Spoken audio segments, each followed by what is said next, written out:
Fred and Ingrid here, and we got another movie monster marathon.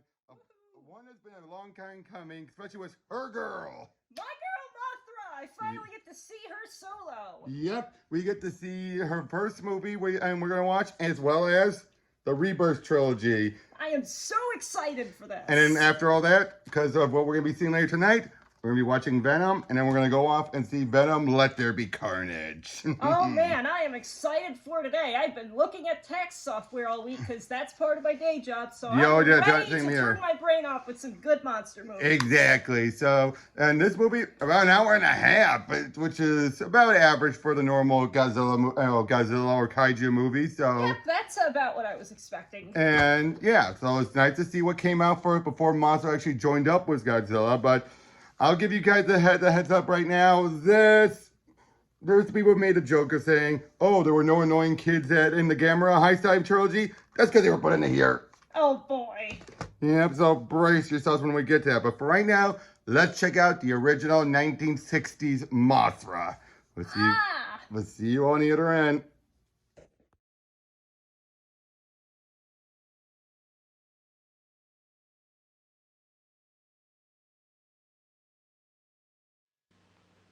A remote Pacific island, where an expedition of world-famous scientists investigate incredible rumors of its fantastic mysteries and discover barren volcanic mountains surrounding strange green valleys. Mammoth caves that breed giant mutations. Vampire plants that devour humans.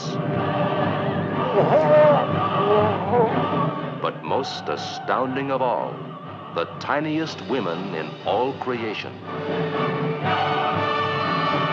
Sacred beauties of a lost tribe which worships a monstrous creature.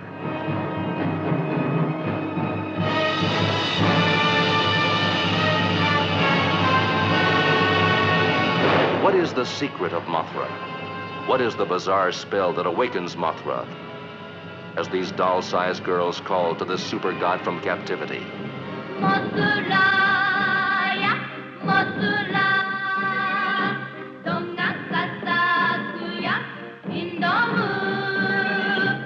Mothra, whose revenge is more devastating than any man-made weapon. Mothra, who defies warplanes. Wrecks ocean liners. Smashes dams and bridges. Mothra, creating hurricanes. Mothra, enveloped in a shell that no human force can penetrate.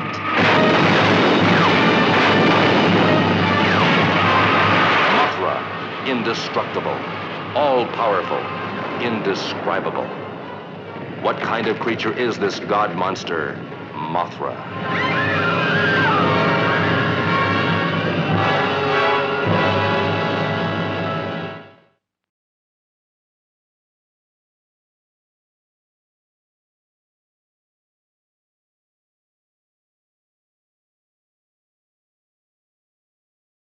Hey guys, we just got done watching, and it was all right. It was definitely not what I was expecting, that much is for sure. Yeah, a lot of unbuilt tropes, wouldn't you say? Like a lot of stuff in here that, some of which I'm thankful they got rid of. But okay, first of all, let's get it out of the way. One of the most horrible human villains, and I mean that in like how bad he is, evil he is. But also one of the best comeuppances for a villain we've seen in one of these movies. Nelson's his name, Clark Nelson. He's basically an amalgamation of a Russian-American, business guy who basically, he's a big Carl Denham. Like, okay, first let's get to that. Let's start up. We have the group of people of troops. Their ship washed ashore, which brings to attention this lost island. Which is basically, let's be honest, Infant Island, that's what it's called. It's basically Toho's equivalent of Skull Island. There's a lot of King Kong in this. Yeah.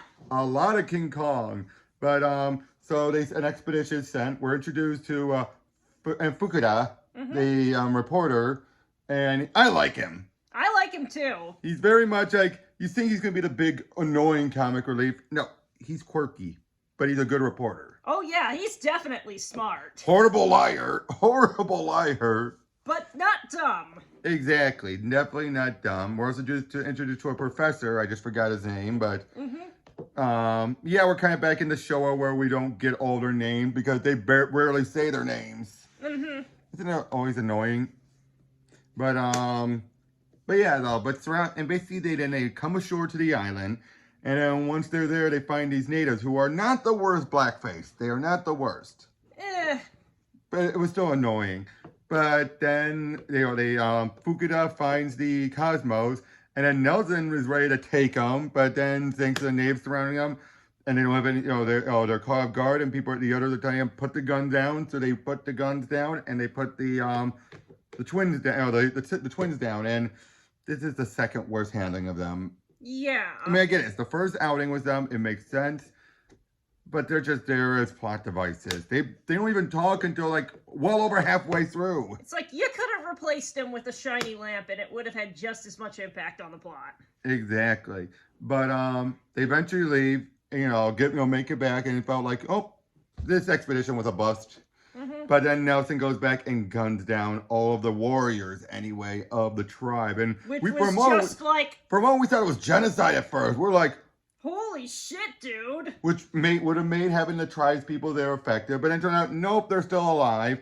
And unlike other later versions, the twins, the faries, are not controlling Mothra directly. Mm-hmm. It turns out it's the reason why they have the tribe. It's why the girls get taken. And I'm sorry, that goes way too fast. They basically gun down. Next thing we know, oh, there's photos of him with the fairies. It's like, yeah, there's some weird pacing in this movie at times. Yeah, but then eventually, they're taken away. Fukuda and the others are trying. Oh, and his photographer Ichiya, and what was the kid's name? I forget. Oh yeah, there's a kid here as well. Really like him. Yeah. Definitely. Kind of like Ichi almost from Gamera. I totally realized. When we do our high side stuff with Godzilla, we kept on accidentally calling, during our Showa era, we accidentally kept calling the annoying kid Ichi when it was like, no, that wasn't Ichi, that was Toho. Yeah. I want to apologize right now for that butchering. But this kid was a lot like Ichi, wouldn't you say? Like, good, like it felt like a kid. Yeah. Not annoying, didn't dominate the plot. But yeah, by it's surrounded, although, I mean, Nelson, the whole thing is more about trying to get the fairy from Nelson. Mm-hmm. But eventually, Mothra is sent over, coming there. First as a worm, not the greatest looking Mothra there. Yeah. It's like you could tell where the segments of the suit was. Yeah, that's fortunately something they iron out in later movies. And Mothra looked a little, not full on fugly, but definitely not. Definitely not cute, fluffy Mothra that much. Oh yeah, but at the same time, but even this though, I felt was a little off. But Mothra basically is just a destructive force. There's no personality to her. Mm-hmm. Makes her a badass, yes, but it's just like she's there wreaking vengeance. It's more of a traditional monster movie without the establishment of the character.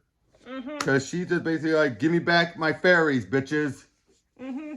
And Nelson, he gets more and more evil that goes on.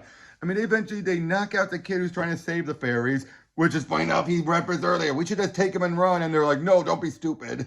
Mm-hmm. Well, he tried it and he got caught. But when we find him, he's been tied up, gagged, and rendered unconscious. You do that to a kid? Holy shit, dude. And then afterwards, when they think Mothra's dead, they are celebrated. Like, ha ha ha ha! Mothra's dead, you two! Ha ha! I'm just like, he's worse than Wilson from King Ghidorah. It's like, damn, we weren't expecting him to get topped. Yeah, because he was definitely one of the worst. But yeah, and then by the end of it all, he gets just like everyone, all the people are finding him. Everyone's like, it's because of him, Mothra's destroying everything. So and thousands are dying and everything. So they're banging on the car. They're like, give it them, give it them. Mm-hmm. And then Nelson has a freak out. He thinks they're the natives. So what does he do? He gets out, holds a gun, shoots a cop, and then he gets gunned down just as brutally as he gunned down the natives. Karmic comeuppance. Probably the most out of any of the villains. And this tops even the bastard or the son of a bitch from Gamera. Yeah. Wouldn't you agree with that? You're the one who got the diamond thief. Yeah. This tops that in karma.